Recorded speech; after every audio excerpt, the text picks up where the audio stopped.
Waalaikumsalam warahmatullahi wabarakatuh. Berjumpa kembali bersama saya Sandro Jabrik, wong ganteng sak donya. Mohon untuk tidak menyebutkan nama dan identitas dalam perobrolan ini karena perobrolan ini saya naikkan dalam konten YouTube. Oke.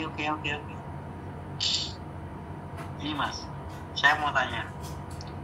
Boleh. Untuk masalah paper itu kan tidak boleh bekerja, setahu saya. Siap. Itu kalau bekerja dan tertangkap itu konsekuensi hukumnya itu gimana? Atau dipulangkan, atau dipenjara, atau yang lain-lain. Terus cara saya mencari infonya itu kemana? Terima kasih. Sudah cukup itu aja.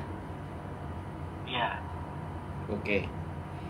Oke, yang pertama adalah dia paper. Dia paper itu dia punya izin tinggal. Tapi kalau bekerja kan itu sudah dilarang karena dia ngambil jatah lah intinya dari organisasi tertentu yang menjamin dia. Nah, ketika dia tertangkap bekerja berarti dia sudah penyalahgunaan penyalahgunaan izin tinggal dan penyalahgunaan aturan izin tinggal yang pastinya.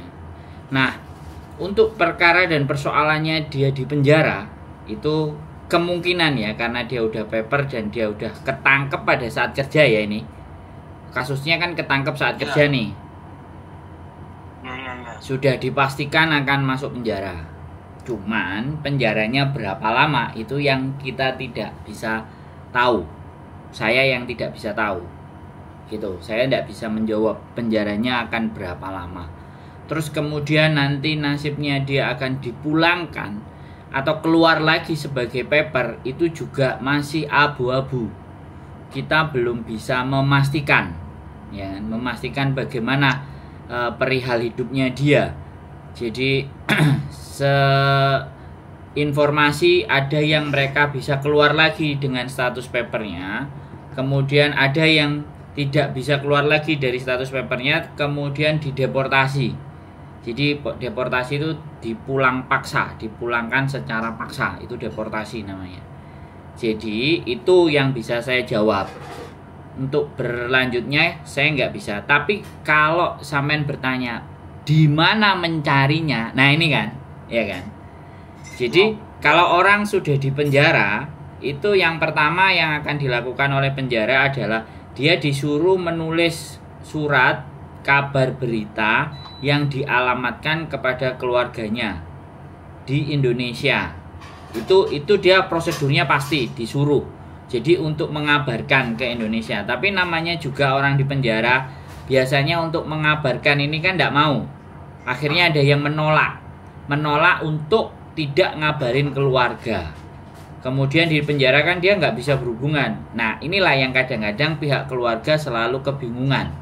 Cari tahu kemana nih anak, kok sudah nggak pernah nelpon. Nah padahal sebenarnya dianya ada di Hong Kong misalnya, tapi lagi menjalani tahanan. Nah untuk kita supaya tahu ya, sampean harus punya identitas dia secara komplit dan lengkap ya, nama, nomor KTP dan segala sesuatunya.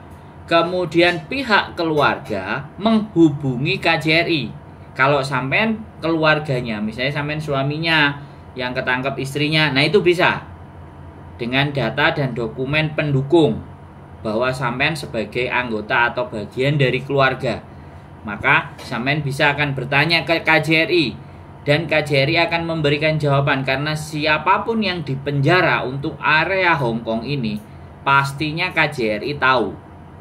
Apalagi fungsi kepolisian. Nah, yang kasus bermasalah dengan hukum karena dia warga negara Indonesia, KJRI pasti punya data. Nah, punya datanya dia ada di mana, di penjara mana, itu pasti jelas.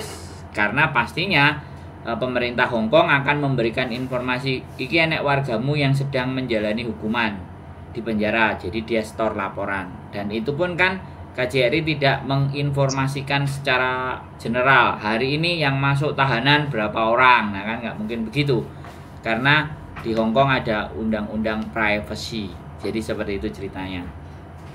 Itu jawaban yang bisa saya berikan sama sampean. Wis, sampean mau gimana sekarang? Ini gini Mas, lost contact-nya itu kemarin pukul 3 sore, lost contact belum ada 24 jam. Lost contact-nya itu kemungkinan gimana atau gimana ya, saya minta ya baik-baik saja lah. Itu kontaknya baru kemarin, itu belum ada 1 bulan 2 bulan, kalau belum ada 24 jam gitu. Terus? Pikiran saya masih positif kan, atau biasanya kalau hari Kamis, Jumat, Sabtu, Minggu itu tidur di restoran sama take out dulu. Itu pikiran saya masih positif, tapi I don't know apa HP-nya mati jadi dihubungi, bahkan teman kontrakannya pun bingung mencarinya kemana-mana gitu. Oke. Dan saya sudah ke Kolon Bay, kemana-mana, malah ini saya balik ke pelabuhan lagi aja. Oke. Terus yang ingin sampean tanyakan, kita fokus pada pertanyaan sampean apa tak jawab. Jadi kalau mengetahui keberadaannya dia, sekali lagi ya. Iya. Ya. Lost kontaknya belum 24 jam. Sekali lagi saya bukan ahli nujum, dukun dan detektif ya Mas. Jadi kalau seandainya dia juga sudah ditangkap, sudah masuk penjara, itu sudah pasti data dia pasti masuk ke KJRI. Tapi kalau di KJRI dia belum masuk, masih hanya statusnya dia overstay, kemudian di Hong Kong, nah itu kalau sampean jelas lagi bertanyanya dengan polisi. Tapi data polisi juga pasti akan menyampaikan bahwa orang ini itu biasanya kalau masih di dalam, ya polisi tidak bisa mengetahui karena yang dia tahu adalah status terakhirnya dia overstay dan mengajukan paper. Nah, status overstay itulah yang akan paling terakhir diketahui oleh polisi karena posisinya ada di dalam. Karena nggak mungkin anak-anak yang overstay ataupun paper keluar dari Hong Kong itu tidak melalui imigrasi, itu sangat tidak mungkin, kecuali dia sanggup berenang yang nggak karu-karuan. Jadi langsung ke tengah lautan, di tengah lautan sana terus ditampani sama kapal tongkang gede atau ibaratnya kapal yang lebih besar. Nah, itu kemungkinan besarnya di sana. Jadi kalau sampean ngobrol dengan saya yang pasti-pasti saja bahwa kita tunggu aja dalam 1 minggu, ya kan. Dalam episode 1 minggu dari hari ini, kalau memang fix di kos-kosan tidak ada, di tempat kerja juga tidak ditemukan, ya kan.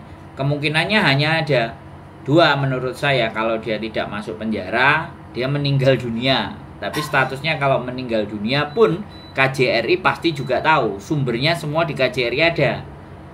Meninggalnya misalnya di mana, kecuali dia meninggalnya dikubur, ya kan. Terus nggak ada orang tahu lah, itu nggak tahu. Itu pasti kasus kriminal polisi.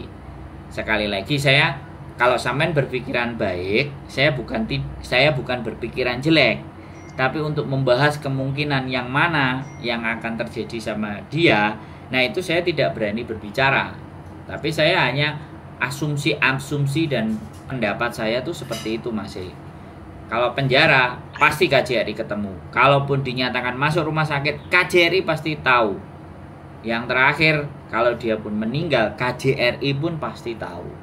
Jadi kunci untuk mencari orang hilang itu sebenarnya ke KJRI dengan menunjukkan data-data, dokumen-dokumen valid bahwa kita adalah bagian dari keluarganya.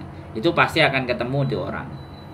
Begitu. Tapi kalau dia masih berkeliaran di luar, ditanya ke KJRI, belum masuk ke KJRI. Gitu loh datanya. Begitu ceritanya masih. Kira-kira pertanyaan sampean. Kenapa? Terima kasih Mas Sandro. J. Atas pencerahannya. Ya. Assalamualaikum. Oke, sehat selalu Mas. Waalaikumsalam warahmatullahi wabarakatuh. Oke teman-teman semuanya, mencari temannya yang hilang, ya kan. Jadi apapun itu ceritanya, ya kan. Apapun itu kisah dan kronologisnya, buat saya, bagi saya, jadi sekali lagi, ya kan. Kita tidak bisa mengetahui statusnya orang kalau dia masih berkeliaran, ya kan. Kalau dia sudah masuk penjara, dia sudah sakit masuk rumah sakit, ataupun sudah meninggal, baru itu akan KJRI pasti akan tahu sampai sejauh mana. Selama dia masih hidup dan berkeliaran, itu tidak bisa dicari, kecuali dia yang mencari kita umumkan di konten di sosial media. Tapi saya tidak mau mengumumkan siapa manusianya, namanya siapa, atas berita apa, kalau dia bukan kerabat dari keluarganya. Dan saya harus tahu juga tujuannya apa mencarinya. Karena kadang-kadang teman-teman hilang atau nggak ada itu bukan karena persoalan apa-apa, tapi dia nggak mau menghilang, nggak mau diganggu, pengen ditenangkan. Jadi ini sangat-sangat kompleks sekali ya. Gitu aja buat teman-teman semuanya, tetap semangat, keep stay tune my YouTube channel, and see you next video. Bye bye.